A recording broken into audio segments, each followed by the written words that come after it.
Hello my friends, today we'll be installing a Viofo A329S dashcam into my 2000 ML55 AMG. Now, full disclosure, this video is sponsored by Viofo. They provide me with this very dashcam right here, but also leave my honest feedback about the product and also tell you what kind of the basic ideas behind installing one and why you should install one. Recently, my poor ML55 was a victim of a hit and run in a parking lot in downtown Houston. There are no cameras nearby. I got nothing. I'm going to fix it on my own budget. But had I had a dash cam, I would have a better chance of finding who was going to hit my car and potentially get some compensation. This Viofo dash cam has all kinds of cool features like 4K recording. You have HDR recording as well. You can use Wi-Fi connectivity with your smartphone to use that as a viewfinder or even save videos directly to your phone. You can also use voice control, which is pretty cool. It has a built-in display which lets you configure things quite easily. You could, if you wanted to, also buy Viofo's reverse camera as well, or their rear-facing camera, which can be used as a reverse camera as well through the display, which is pretty cool. You also have a Sony Starvis 2 sensor, which is capable of 4K at 60 frames per second, which is amazing.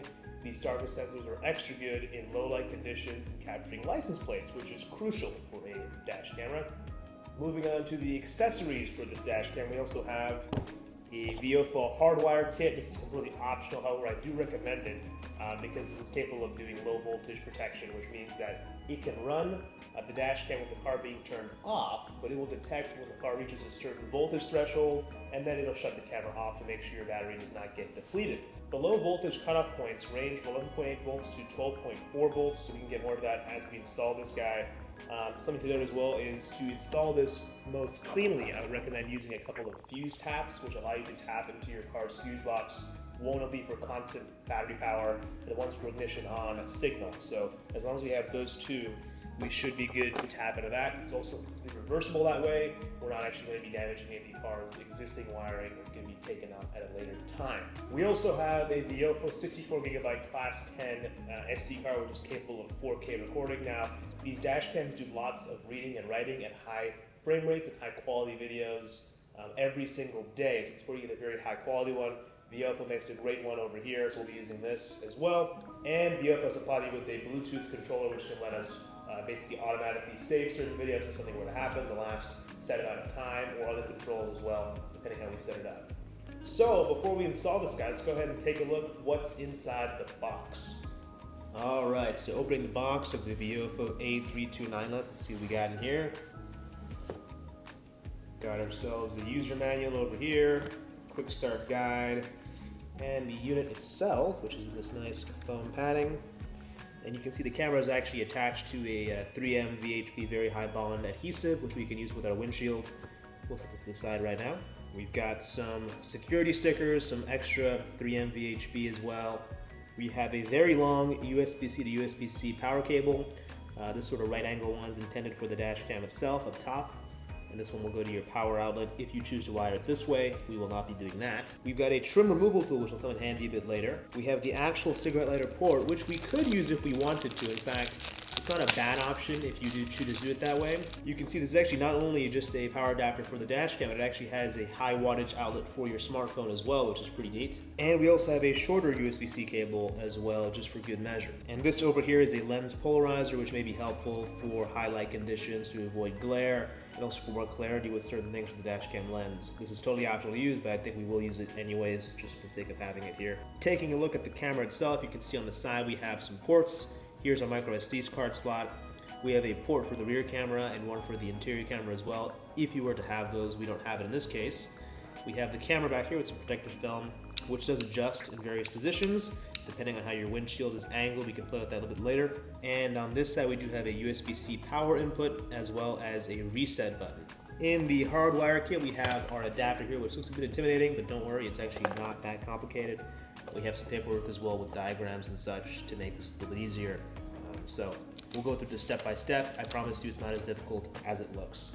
So in this jumble of wires, you can see we have a USB-C cable, which will connect to the camera as its power source. Then it'll kind of follow along the top edge of our windshield until it wraps around and meets at the fuse box. That's what we have all of this massive harness for. You can see at the sort of power distribution box, there are various voltages we can set this to cut off at. I will set mine, you can see this little slide switch at the bottom, 12.4 volts for a 12 volt system. or if you have a 24 volt system, it has that accordingly as well. We will drop that down to 12.2 volts, which is one click from the right, just to be on the safe side and make sure we don't have low voltage when we come back to the car. Over here, you can see where we have fun with the fuse taps. So we have the accessory trigger over here. So we'll go ahead and find a power source in the car, or at least one of the fuse outlets that powers on with ignition on only. This one is constant 12 volt power source, so we need to find something that has a constant 12 volt source, perhaps interior lights, something like that. And this guy will just be a ground. If anywhere on the ground, this is a fuse box, will be good enough for this guy. So really, it's actually not that complicated. Now, before we dive into all this, installing all this, let's just plug this into the cigarette lighter and take a look at what it can do. We can also install the Viofo app to see how that kind of works alongside the camera. All right, so with the camera plugged in, we can actually see what we can modify and change in the settings over here. You can see a very default screen. That's what the camera looks like. Very wide angle, which is nice for the application. We can go through our settings over here. I usually use these buttons to scroll through. We'll go to video settings first. We can modify resolution, HDR, bitrate, recording, etc. I'm going to go over to the parking mode. Battery protection, cutoff time, I'll put 3 hours for now. So it'll do 3 hours or battery voltage, whatever comes first. Press OK. Go back. Parking mode. I've chosen auto event detection, which should be the best, I think, for this application. We have a G sensor that will automatically detect a collision as well, which is pretty sweet. Motion detection, etc. And we'll have this all saved to the SD card. Overall, though, pretty neat.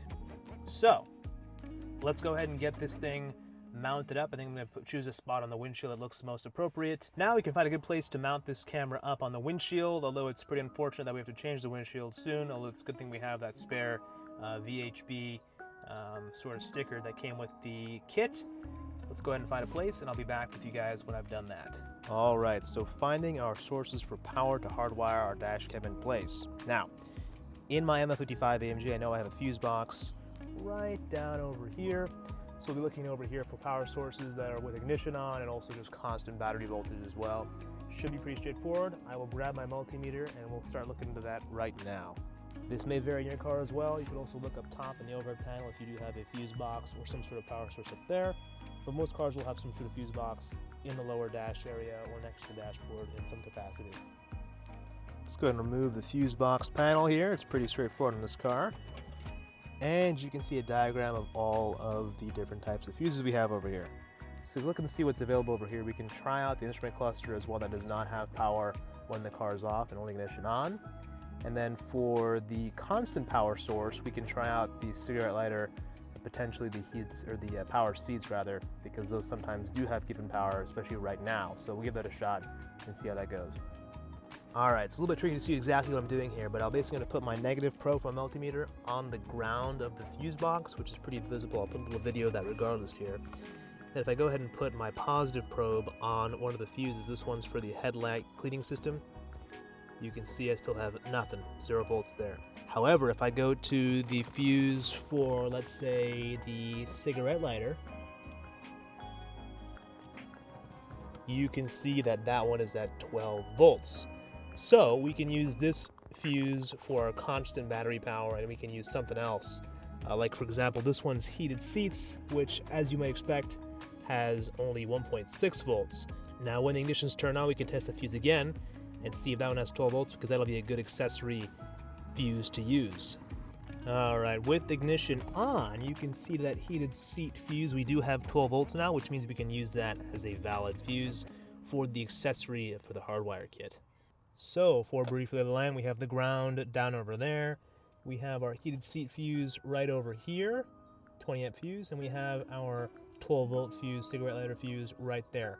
We'll use this guy as our constant 12 volts. We'll use this guy as our accessory signal fuse for the dashcam hardwire kit. Now that I've got our harness over here, let's talk about fuse taps. All right, so how's it gonna work? So for example, for the heated seat fuse for our accessory power, what we'll do is we'll take out the heated seat fuse. We will put these spades in its place. We will put the heated seat fuse at the bottom over here.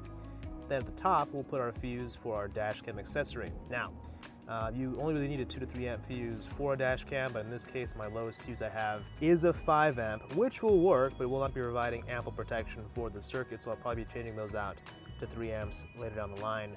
It's important that you do not reverse the order of these fuses, otherwise you may have the wrong protections for the wrong circuit, and we don't want to do that. Then all we gotta do is crimp the connection from the fuse tap to our hardwire harness over here, which we'll be doing twice.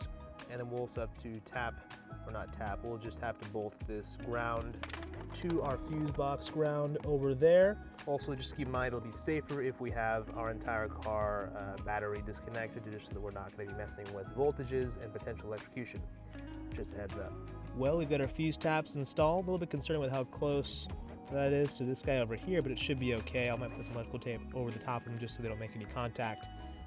But to double check our work, we can take our fuse tap ends and use our multimeter once again to make sure we have the correct voltages at the right times, and it looks like we do, so we'll be good to go to crimp down these connectors and wire up the dash cam harness. And there we have it, folks. We have our ground hooked up to our fuse box ground over there. We have our accessory wire hooked up to our heated C fuse, and we have our constant battery voltage hooked up to our cigarette lighter fuse, so we'll be good to go moving forward. Now, how do we get this lovely harness in its glory all the way up to our dash cam? Well, we'll be taking off some trim. We'll be taking off this rubber seal over here, along with this A-pillar trim, and we can actually wrap that up all the way underneath the headliner and then to our dash cam position. Just pull the A-pillar trim out, which in this car is simply done by pulling on it, and that's pretty much literally all it is. And unfortunately, as that happened, it cracked my windshield. Don't know how that happened. I think it's a super hot day right now, and there was a small chip already there, and well, that caused it to just crack on the slightest impact, which is super annoying. To pair the Bluetooth button, all you gotta do is hold on the button until it blinks blue. Then you know it's paired to the camera. Now we can also see over here, if I press the button, I had it set to take a picture. Currently it's recording, so it's not gonna do it, but it'll actually say video protected. So if I press this, you can see it will not take the picture because it's taking a video currently, which makes sense. I mean,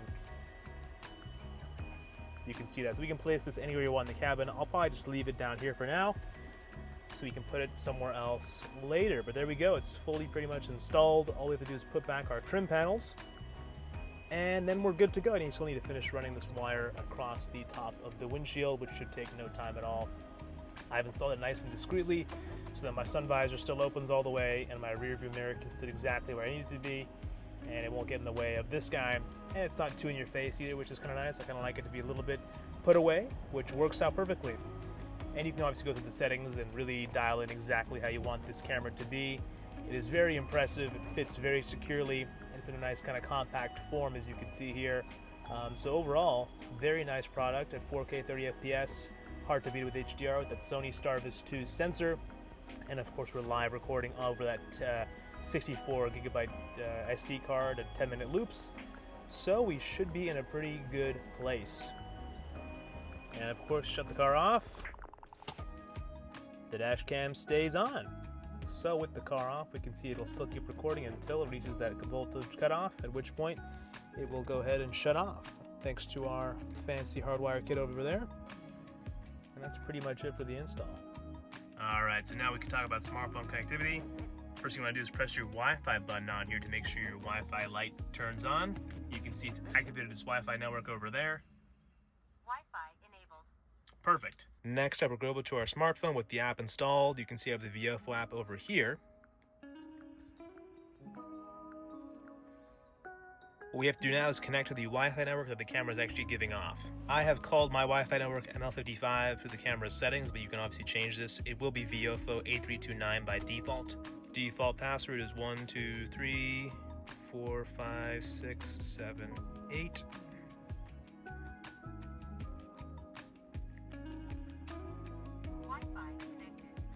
You can hear it say Wi-Fi connected. We'll have a solid light by the Wi-Fi indicator over there. And then back in the Viofo app, you can see a live feed of our dash cam view over there. So pretty cool to see that. You can also manually control it by taking snapshots. If you had multiple cameras, you could switch the camera around. You can also go through all of the settings, which is pretty nice to avoid having to deal with using the little display on the camera. If you prefer using your phone, you definitely can. All the settings are right here, which is very, very convenient. So yeah, that's pretty much the functionality of the app. You can also check out more settings as well. I believe it'll also let you know if there's a software update available for the camera.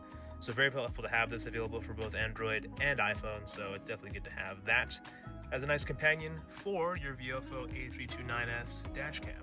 And that is a very discreet installation. You can barely even see it, which is exactly what I wanted. Thanks again to Viofo for sponsoring this video. If there's any links you need, they'll be in the description below, where the parts, the tools, and even the camera itself will all be available down there. So go check it out.